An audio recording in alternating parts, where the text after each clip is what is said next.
So I'd like to begin this lesson by giving all praises and glory to Yahweh, Ba'ashem, Yahweh Shai, double honors to the apostles of Great Millstone and rule well, and salutation and blessings to the brethren, the sincere and pushing this word in sincerity and in truth to the sisters who listen in sincerity. We say Shalom. Right, and I want to do a video based off of the elder from IYC, when he was breaking down Revelation chapter 13. He was going into it, and he reached to the point where he was speaking about the image of the beast and was speaking about the mark of the beast. So I just want to go into it. We at GMS here, we beginning with our apostles. We here to basically rightly divide the word. And if we see a camp breaking down the scriptures incorrectly, it's our duty, as the House I say, feed my sheep. So it's our duty to feed the Lord's sheep, feed his lamb. Right? So without further ado, let's play the video, and hopefully that you find to the house of Israel. Which he had power to do in the sight of the beast, saying to them that dwell on the earth, that they should make an image to the beast. The image that they made was this white image that they called Jesus Christ. Put that image up there. Caesar Borgia, you should have that criminal on deck. Which he had power to do in the sight of the beast, saying to them that dwell on the earth, that they should make an image to the beast. The image that they made was this white image that they called Jesus Christ. Put that image up there. Caesar Borgia, you should have that criminal on deck. Which he had Right, power and to this do. is where you went off, Right, he went off right there when he said the image of the beast is Cesar Borgia, because the image of the beast could never be Cesar Borgia alone.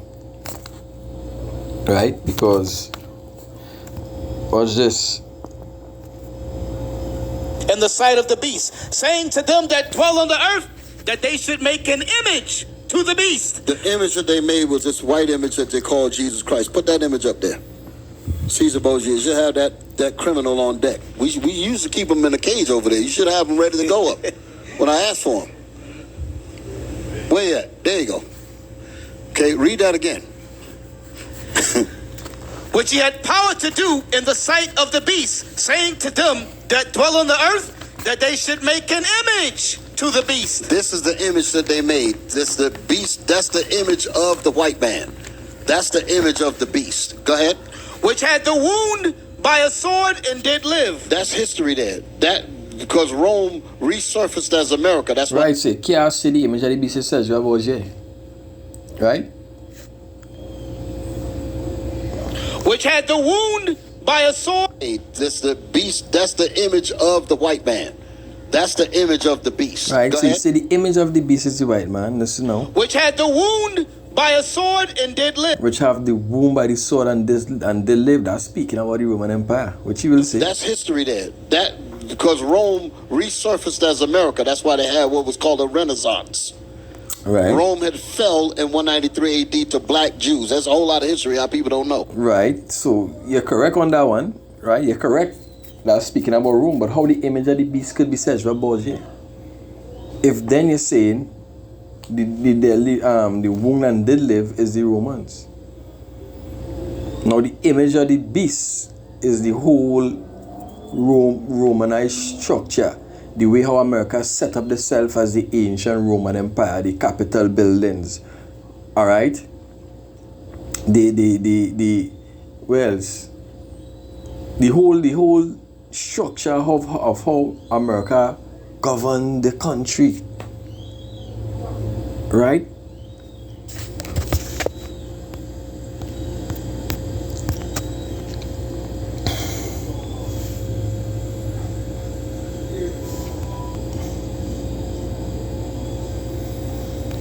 The Capitol building. Watch. How do you spell Capitol? Right, so Capitol buildings, right? Small group guided tour, whatever. United States Capitol. Watch. What's the structure of the Capitol buildings? Right? So this, when we say the image of the beast, we mean not Cesar Borgia, but we mean how America structure or the imagery is as the ancient Roman Empire. Right? Not only the buildings, but their governance, their laws, the draconian measures that they take, that they use. All right.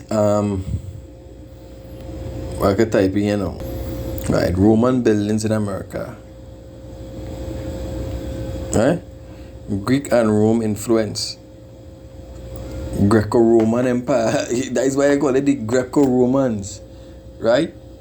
The Greco-Roman, that is what the scripture was speaking about in the book of Daniel, chapter 7 and verse 8, when it speaks about the little horn. It was speaking about America.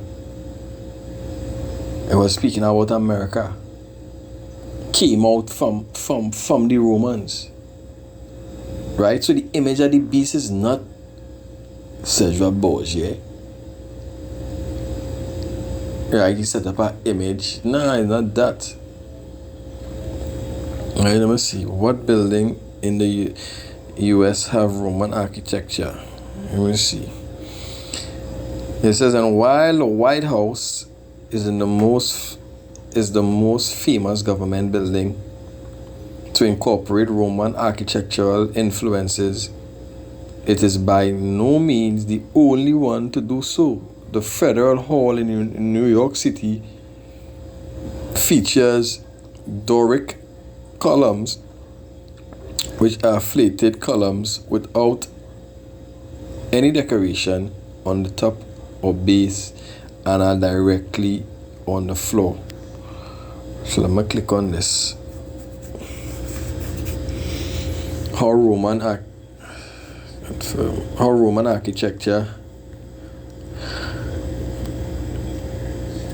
architecture influenced modern architectures.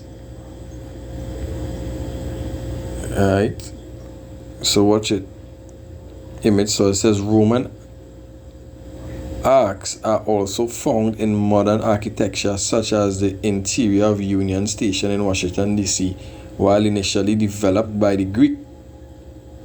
Arcs were incorporated into Roman architecture earlier on, initially built to support the underground drainage system during the Roman era. Arcs were built also for inscribing significant happenings. For example, the Arch of Constantine, one of the oldest surviving arch, was built to celebrate the victory of Constantine over Constantine I over Maxentius,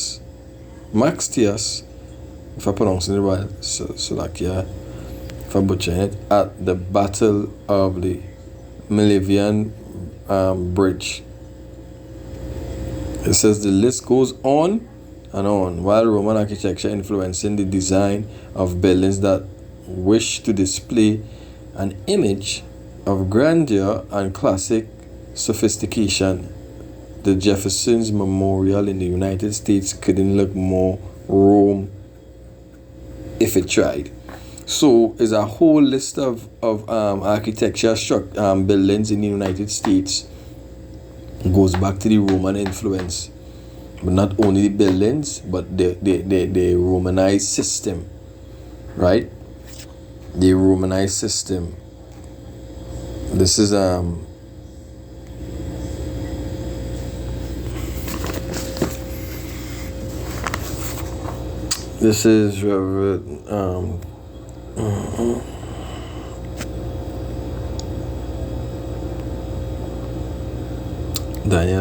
Daniel 7 and 8. In the book of Daniel, chapter 7 and verse 8, it says, I considered the horn, and behold, there came up among them a little horn. Now read from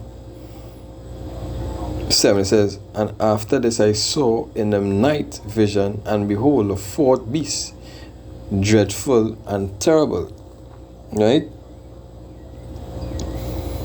And strong exceedingly, and it had great iron teeth to devour and break in pieces and stamp the residue with the feet of it.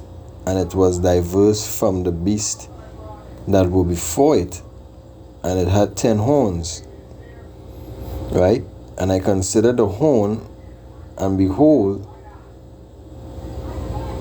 there came up among them another little horn. So the little horn was speaking about what? It says the little horn before whom there were 3 of the first horn plucked up by the root. And behold, in this horn were eyes like the eyes of man, and the mouth speaking great things. That was speaking about the 4 beasts was speaking about the previous empires. But the one before this one was the Roman Empire. That was the last empire to rule of the 4. Right? So the 5th is America, and they are ruling now. The image of the beast is not Cesar Borgia.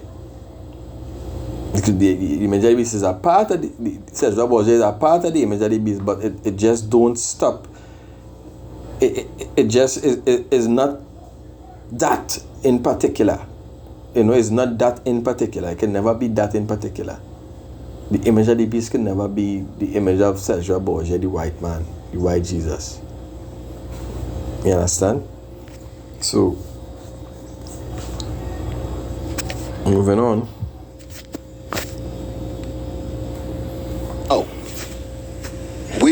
We ruled Europe all the way up to the 1400s. The Moors, so you can just make it easy to understand, just look up the Moors of 711 AD. That just, Moors mean black. What the hell is Moors, black people doing ruling in Spain if we weren't ruling? So that just makes that easy. That you can just start your research from that point there. But we was ruling from all the way from 193 AD all the way up to 1453 with the battle at Constantinople in Rome and Spain. And they took Rome back and they took Spain back. There's a lot of history that you don't know. All them books about the icons and them black rulers that's ruling in the castles and all that. We were ruling all that area. That's why they called it the Dark Ages. We were ruling. They were in the Dark Ages. We were ruling over them. Correct with Queen that. Elizabeth the First. You're on point with that. And the stuff he's saying everything wrong. You know what I mean? But you imagine the beast, Black. Off. King James. Black. They just been lying on all kind of information. That's the reason why your history, your school is so controversial when it talks about black history, because they can't teach that stuff. Because all the kids will wake up and it'd be a problem in this country. Got to keep the people stupefied and make us believe that we ain't nothing. Where you at? That's verse 14, Bishop. Read. Verse 15. And he had power to give life unto the image of the beast. And they gave that man Cesar Borgia the life of Christ. That's the power that they gave to it. Read that again. And he had power to give life. And this beast, the white man, had power to give life unto the image of Cesar Borgia. That wasn't the power they gave. The power that they got was in the time of the Renaissance period when they conquered the Negroes, right? They came back on they came back. They was revived. Okay, they was revived. The Roman Empire or America, as they came back as America, they were revived again. The deadly wound, as the scripture said, the deadly wound was healed. All right, and around that time they came and they started changing everything. Right, they changed the images of the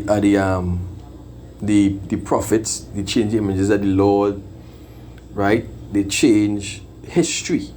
They changed poetry, as Ella Showamba rightfully say. They changed poetry, they changed history, they changed a lot of things. Right? That is where the Renaissance, the rebirth came about. Hence the word Renaissance, which means to rebirth. Right? I'm supposed to have a note here.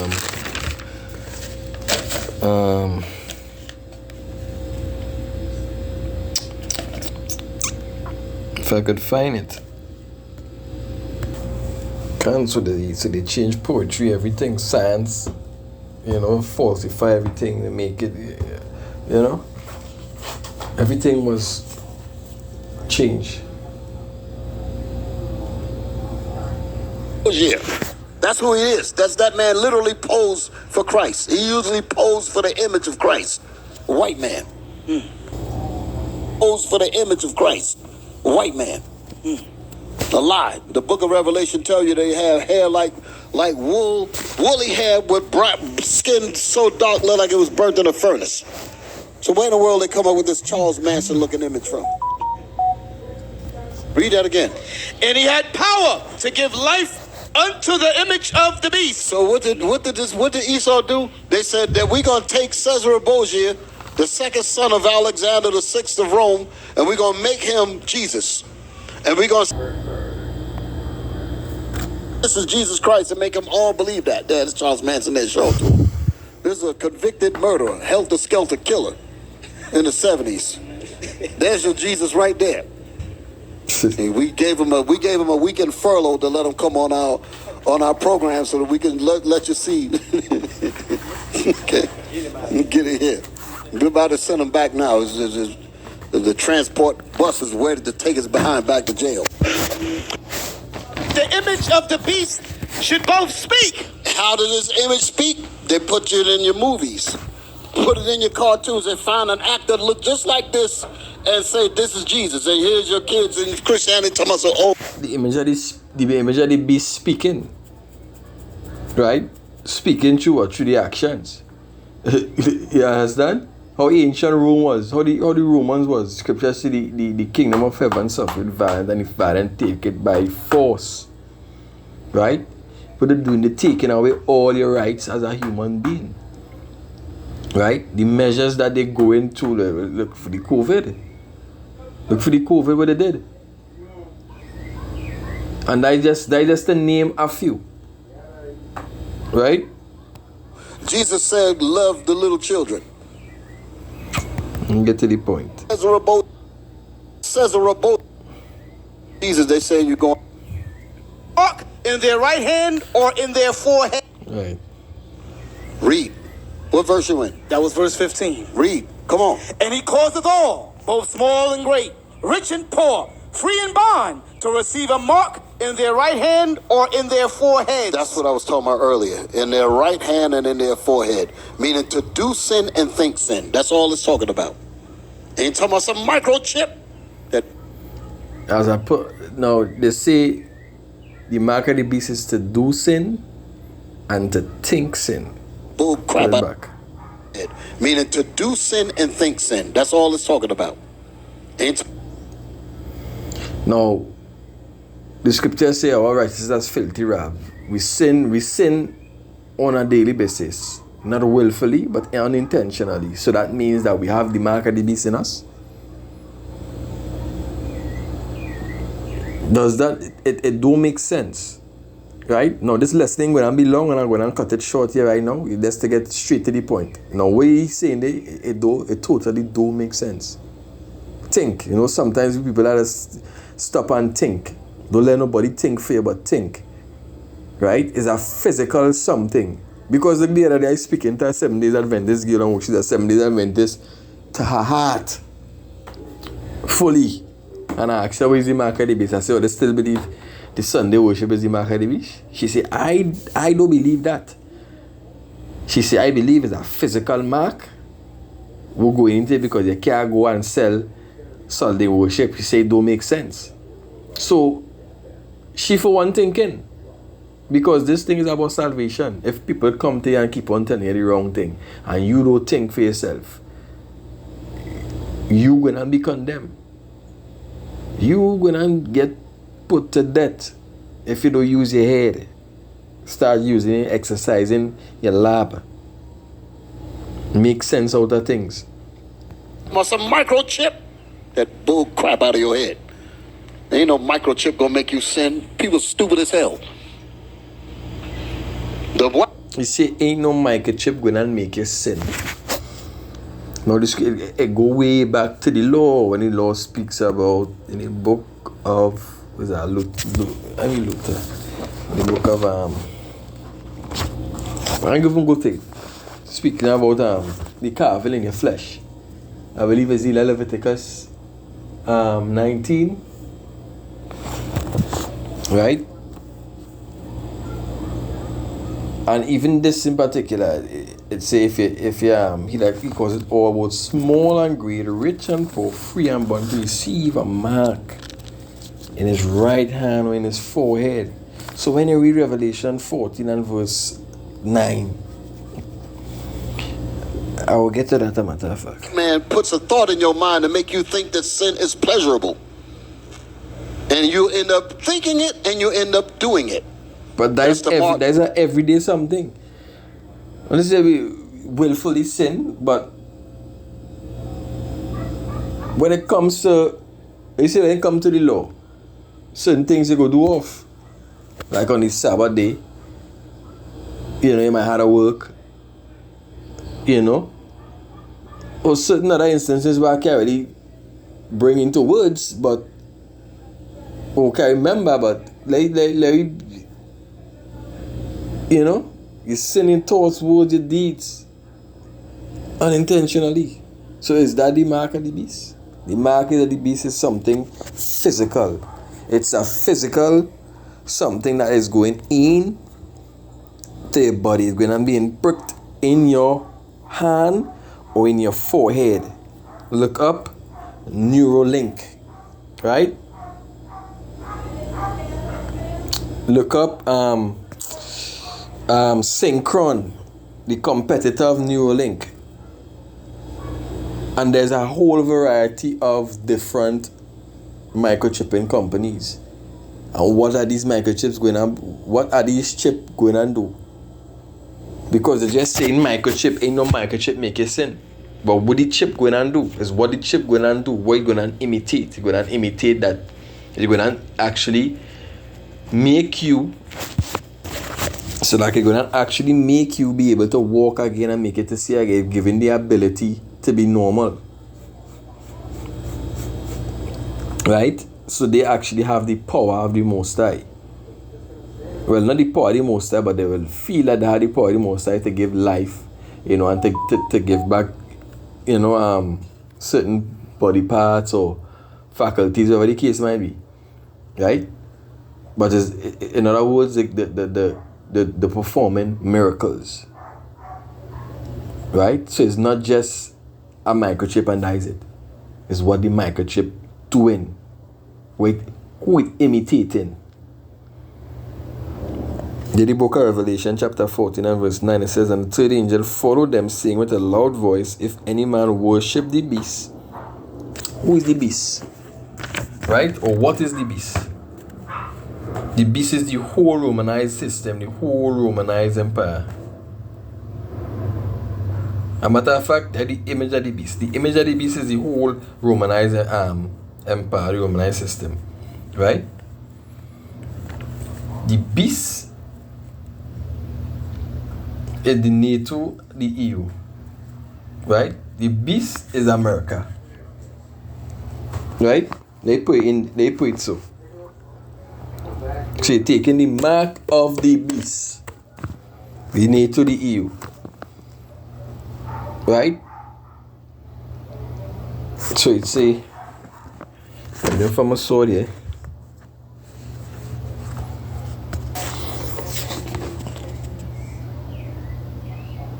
Saying with a loud voice, if any man worship the beast and his image, and the image follow after the philosophies, right? The doctrines, the belief system of the beast, the image of the beast, they follow after that. What Israel did in the book of First Maccabees, right? They followed after the heathens. The custom after the heathens, and what happened to them? They were destroyed. Alright, it says image of to receive his mark. So it's saying to receive where the city mark is. Where you see the mark is, right? I never forget what kind of thing we see the mark is. First is shit. The white man puts a thought in your mind to make you think that sin is pleasurable. Right. He said the mark of the beast is sin. It says, and received his mark in his forehead or in his hand, the same shall drink of the wine of the wrath of power which is poured out without mixture into the cup of his indignation, and he shall be tormented with fire and brimstone in the presence of the holy angels and in the presence of the Lamb.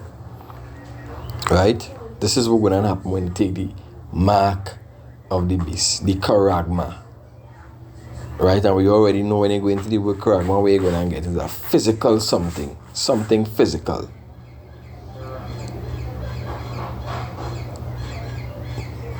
So the mark of the beast is no more embargo.